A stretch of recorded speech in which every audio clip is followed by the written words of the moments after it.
사랑하는 성도 여러분, 오늘 여러분의 삶에 하나님의 크신 은혜와 평강이 넘치시기를 간절히 기도합니다. 우리의 삶 속에서 축복과 풍요로움이라는 주제는 늘 중요한 관심사입니다. 우리는 모두 더 나은 삶, 부족함이 없는 삶을 꿈꾸기 때문입니다. 본격적인 말씀에 앞서 잠시 여러분과 함께 하나님의 은혜를 나누고 싶습니다. 만약 오늘 이 말씀이 여러분의 마음에 울림을 준다면 구독과 좋아요를 통해 이 귀한 말씀을 더 많은 이들에게 전하는 통로가 되어주시길 부탁드립니다. 하나님의 말씀을 전파하는 여러분의 귀한 손길 위에 주님의 놀라운 축복이 임하기를 소망합니다. 자, 그럼 오늘 우리는 성경이 말하는 진정한 풍요란 무엇인지 함께 깊이 묵상해 보고자 합니다. 이 주제와 관련하여 성경에는 여러 가지 긍정적인 개념들이 등장합니다. 단순히 같은 의미의 단어들이 아니라 각각 미묘한 차이를 지닌 중요한 개념들입니다. 먼저 긍정적인 단어들을 4가지 그룹으로 나누어 살펴보겠습니다. 첫째, 부와 부요함입니다. 둘째, 재물과 부유함입니다. 셋째, 형통하다. 형통한, 형통입니다. 이는 동사, 형용사, 명사로 다양하게 사용됩니다. 마지막으로 풍성하다, 풍성한, 풍성함입니다. 다시 한번 정리해 볼까요? 부와 부요함, 재물과 부유함, 형통, 그리고 풍성함. 여기서 중요한 차이점이 있습니다. 우리가 부나 재물을 이야기할 때는 보통 은행에 많은 돈이 있거나 상당한 물질적 자산을 소유한 사람을 떠올립니다. 세상적인 기준의 부자를 말하는 것이죠. 하지만 형통하다나 풍성하다는 단어는 반드시 그런 의미를 내포하지는 않습니다. 이 단어들은 그 사람이 막대한 재산을 가졌다는 뜻이 아닐 수 있습니다. 이것이 바로 중요한 차이점입니다. 사실 하나님께서 우리에게 약속하신 것은 세상적인 부 그 자체보다는 풍성함에 더 가깝습니다. 그렇다면 성경이 말하는 풍성함이란 무엇일까요? 풍성함의 핵심은 필요한 모든 것을 공급받고 더 나아가 다른 사람에게 나누어 줄 수 있는 여유가 있는 상태를 의미합니다. 다시 말씀드리겠습니다. 내 삶에 어떠한 결핍이나 부족함 없이 모든 필요가 채워지고 심지어 다른 이들을 도울 수 있을 만큼의 넉넉함을 갖는 것, 이것이 바로 하나님께서 말씀하시는 풍성함입니다. 형통이라는 단어는 특히 성경에서 사용될 때 성공의 의미를 강하게 담고 있습니다. 하지만 이 역시 세상적인 성공이나 막대한 부를 의미하는 것은 아닙니다. 요한 3서 1장 2절의 말씀은 이 개념을 가장 아름답게 보여줍니다. 사랑하는 자여, 내 영혼이 잘됨같이 내가 범사에 잘되고 강건하기를 내가 간구하노라. 이 말씀은 하나님을 따르는 신실한 성도를 향한 하나님의 완벽한 뜻을 보여줍니다. 이 서신을 받은 가이오라는 인물은 모범적인 신앙인이었습니다. 그는 하나님께서 주신 모든 진리 안에서 행하는 사람이었습니다. 사도 요한은 성령의 감동으로 그에게 이렇게 편지한 것입니다. 사랑하는 자여, 나는 그 무엇보다도 그대의 영혼이 잘되는 것처럼 그대가 모든 일에서 잘되고 건강하기를 기도합니다. 보십시오. 영적인 영역, 육체적인 영역, 그리고 물질적인 영역. 이 3가지 모든 영역에서 하나님은 우리에게 선한 것을 주시길 원하십니다. 여기서 잘되다로 번역된 단어의 원어적 의미는 성공적인 여정을 갖다입니다. 이와 관련된 흥미로운 예가 사도 바울의 삶에 있습니다. 로마서 1장에서 바울은 로마에 있는 성도들에게 가기 위해 하나님의 뜻 안에서 형통한 길을 얻기를 기도한다고 말합니다. 여기서 사용된 단어가 바로 요한 3서의 잘되다와 같은 단어입니다. 하나님은 바울의 기도에 응답하셨을까요? 물론입니다. 우리는 사도행전 27장과 28장에서 그 응답을 확인할 수 있습니다. 하지만 바울의 여정은 결코 편안하지 않았습니다. 그는 1등석에 앉아 여행한 것이 아니라 쇠사슬에 묶인 죄수의 신분으로 갔습니다. 그는 배에 탄 모든 사람이 죽을 것 같은 끔찍한 폭풍을 만났습니다. 하지만 그들은 폭풍 속에서 살아남았고 단 한 사람도 목숨을 잃지 않았습니다. 그들이 도착한 섬에서는 영적인 부흥이 일어났고 떠날 때 섬 사람들은 남은 여정에 필요한 모든 것을 풍족하게 채워주었습니다. 바울은 분명 형통한 여정을 했습니다.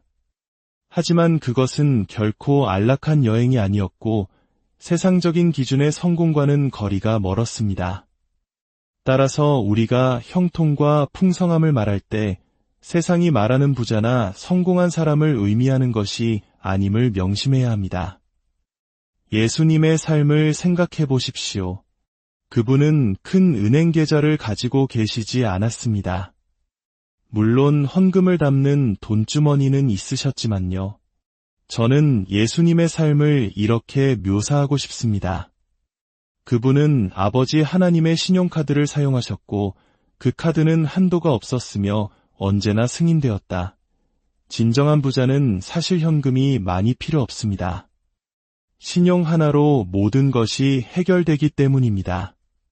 그러니 우리가 은행 잔고에만 집착할 필요는 없습니다. 이제 반대되는 개념들도 간단히 살펴보겠습니다. 가난과 빈곤, 결핍, 부족, 궁핍, 그리고 실패. 이 단어들은 우리가 앞에서 살펴본 긍정적인 단어들과 어떻게 대조되는지 분명하게 보여줍니다.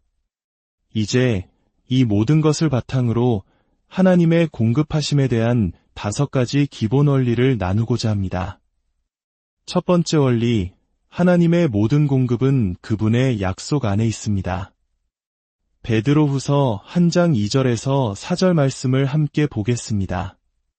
하나님과 우리 주 예수를 암으로 은혜와 평강이 너희에게 더욱 많을지어다.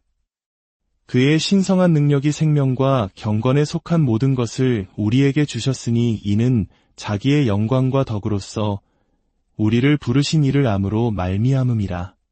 이로써 그 보배롭고 지극히 큰 약속을 우리에게 주사 이 약속으로 말미암아 너희가 정욕 때문에 세상에서 썩어질 것을 피하여 신성한 성품에 참여하는 자가 되게 하려 하셨느니라. 주목하십시오. 그리스도인의 삶은 정체된 삶이 아니라 곱셈의 삶입니다. 단순히 가지고 있는 것을 지키는 것이나 덧셈의 수준이 아닙니다. 하나님과 예수님을 아는 지식을 통해 모든 것이 배가 되는 삶입니다. 우리에게 필요한 모든 것은 오직 하나님과 예수 그리스도를 통해 우리에게 흘러 들어옵니다. 그리고 3절은 정말 놀라운 선언을 합니다. 그의 신성한 능력이 생명과 경건에 속한 모든 것을 우리에게 주셨으니 여기서 사용된 시제는 이미 주셨다는 완료형입니다. 하나님께서는 이 땅에서의 삶과 영원한 삶에 필요한 모든 것을 우리에게 이미 다 주셨습니다. 우리는 종종 이 사실을 오해한 채 기도합니다. 하나님께서 이미 주신 것을 달라고 간구하는 것입니다. 하나님께서 그런 기도에 응답하시기란 쉽지 않습니다. 왜냐하면 그 기도에 응답하시는 것은 우리의 오해를 인정하는 셈이 되기 때문입니다. 때로는 우리의 생각을 바로잡아야만 하나님께서 응답하실 수 있는 기도를 드릴 수 있습니다. 하나님께서 이미 우리에게 모든 것을 주셨다면 그것은 어디에 있을까요? 4절이 그 답을 줍니다. 이로써 그 보배롭고 지극히 큰 약속을 우리에게 주사 바로 여기에 핵심이 있습니다. 하나님께서 우리에게 필요한 모든 것을 이미 주셨는데 그것은 바로 그분의 약속 안에 담겨 있습니다. 하나님의 말씀 안에 있는 약속들 속에 하나님의 모든 공급이 들어 있습니다. 이 진리를 굳게 붙드시길 바랍니다. 하나님의 공급은 그분의 약속 안에 있다. 이 약속을 통해 우리는 어떤 존재가 됩니까? 4절 하반절은 숨막히는 진리를 선포합니다. 너희가 신성한 성품에 참여하는 자가 되게 하려 하셨느니라.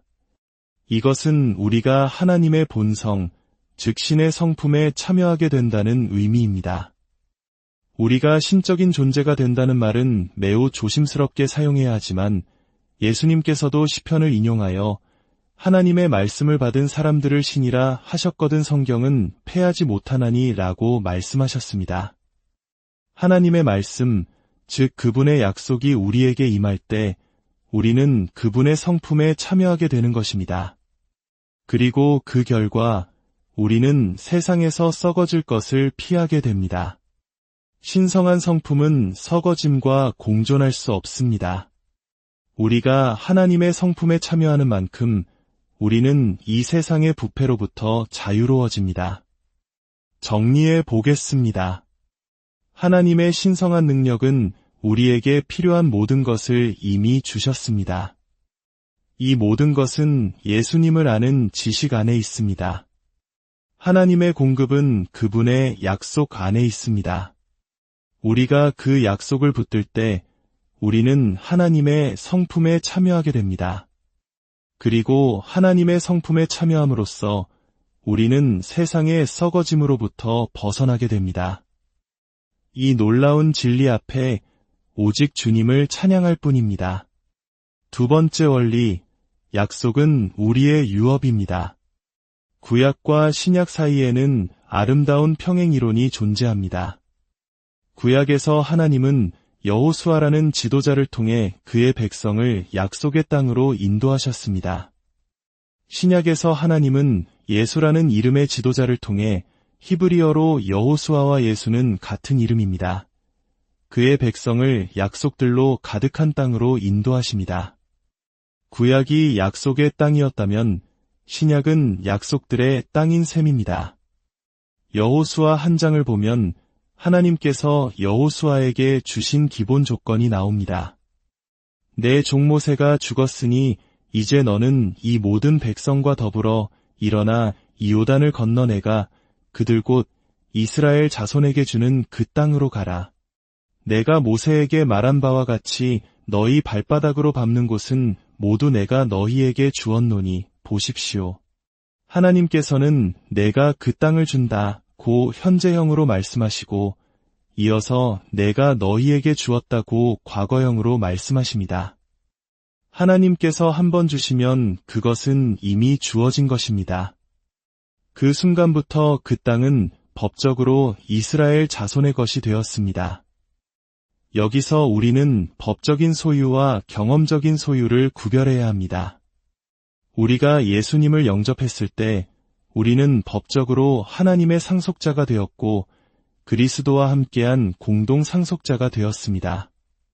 모든 유업이 법적으로는 이미 우리의 것입니다. 만약 여호수아와 이스라엘 백성이 요단강 동편에 서서 팔짱을 끼고 강 건너편을 바라보며 우리는 모든 것을 가졌다고 말했다면 그것은 법적으로는 맞는 말이지만 경험적으로는 틀린 말이었습니다. 그들은 강을 건너야 했고 그들의 첫 승리인 여리고성 전투 이후에는 그들이 얻는 모든 것을 위해 싸워야 했습니다. 하나님께서 우리에게 유업을 차지하는 방법으로 주신 것은 너희 발바닥으로 밟는 곳을 너희에게 주리라는 것이었습니다. 법적으로는 모든 것이 우리 것이지만 경험적으로는 우리가 믿음으로 나아가 발을 내딛고 하나님께서 주신 것을 주장해야 합니다. 하나님, 이것은 저에게 주신 약속입니다. 제가 이제 이 약속을 제 것으로 주장합니다. 이것이 바로 믿음의 발걸음입니다. 세 번째 원리, 약속은 하나님의 뜻의 표현입니다. 하나님께서는 자신의 뜻이 아닌 것을 결코 약속하지 않으십니다. 이것은 매우 중요합니다. 만약 우리가 하나님의 약속에 명시된 조건을 충족했는데 하나님께서 사실은 너에게 줄 생각이 없었다고 말씀하신다면 우리는 그분을 신뢰할 수 없을 것입니다. 하지만 우리 아버지는 그런 분이 아니십니다. 하나님께서 주신 약속들은 그분이 우리를 위해 행하시기 원하는 것들의 명백한 표현입니다. 우리가 하나님의 뜻을 알 때 우리는 담대하게 기도할 수 있습니다. 요한일서 5장 14절과 15절은 이렇게 말합니다. 그를 향하여 우리가 가진 바 담대함이 이것이니 그의 뜻대로 무엇을 구하면 들으심이라. 우리가 무엇이든지 구하는 바를 들으시는 주를 안즉 우리가 그에게 구한 그것을 얻은 주를 또한 아느니라. 하나님의 뜻에 따라 구하고 있다는 것을 아는 순간 우리는 그것을 얻을 것이라는 미래 시제가 아니라 이미 얻었다는 현재 시제로 믿을 수 있습니다. 마가복음 11장 24절에서 예수님은 말씀하십니다. 무엇이든지 기도하고 구하는 것은 받은 줄로 믿으라 그리하면 너희에게 그대로 되리라. 받는 것은 지금이고 그것이 현실에 나타나는 것은 미래일 수 있습니다. 하지만 지금 믿음으로 받지 않으면 미래에도 가질 수 없습니다. 사탄의 가장 흔한 전략 중 하나는 우리가 지금 취해야 할 것을 내일로 미루게 하는 것입니다. 받을 만한 때는 지금이요. 구원의 날은 바로 오늘이라고 성경은 말합니다. 하나님은 영원한 현재에 사십니다. 그분은 나는 였었다거나 나는 일 것이다 라고 말씀하지 않으십니다. 그분은 언제나 나는 이다 라고 말씀하십니다. 네 번째 원리, 하나님의 모든 약속은 그리스도를 통해 지금 우리에게 유효합니다. 고린도후서 1장 20절은 이 진리의 핵심을 담고 있는 구절입니다. 하나님의 약속은 얼마든지 그리스도 안에서 예가 되니 그런즉 그로 말미암아 우리가 아멘하여 하나님께 영광을 돌리게 되느니라. 이 구절에서 변하지 않는 핵심 단어들이 있습니다. 첫째, 모든 약속입니다. 일부가 아니라 전부입니다. 둘째, 현재의 시제입니다. 과거에 그랬거나 미래에 그럴 것이 아니라 지금 그러합니다. 셋째, 그리스도 안에서입니다. 하나님의 약속이 우리에게 주어지는 유일한 통로는 오직 예수 그리스도 한 분뿐입니다.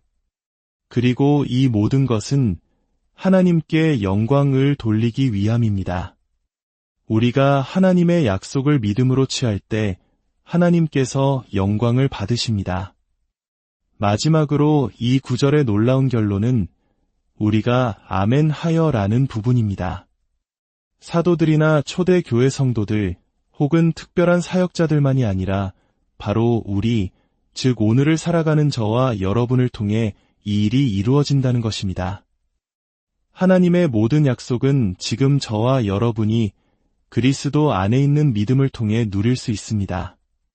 물론 우리가 모든 약속을 한순간에 다 필요로 하지는 않습니다. 하지만 지금 여러분의 상황에 꼭 맞고 여러분의 필요를 채우는 모든 약속은 바로 지금 여러분을 위한 것입니다. 사랑하는 성도 여러분, 하나님의 공급은 그분의 약속 안에 있습니다. 그 약속은 우리의 유업입니다. 그 약속은 하나님의 뜻이며 그 모든 약속은 그리스도 안에서 바로 지금 우리를 위해 예비되어 있습니다. 믿음의 발걸음을 내디드십시오. 여러분의 발바닥으로 하나님의 약속을 밟으십시오. 그리고 선포하십시오. 이것은 내게 주신 하나님의 유업입니다. 오늘 이 시간 여러분 각자의 삶에 필요한 하나님의 약속을 굳게 붙드시기를 축복합니다.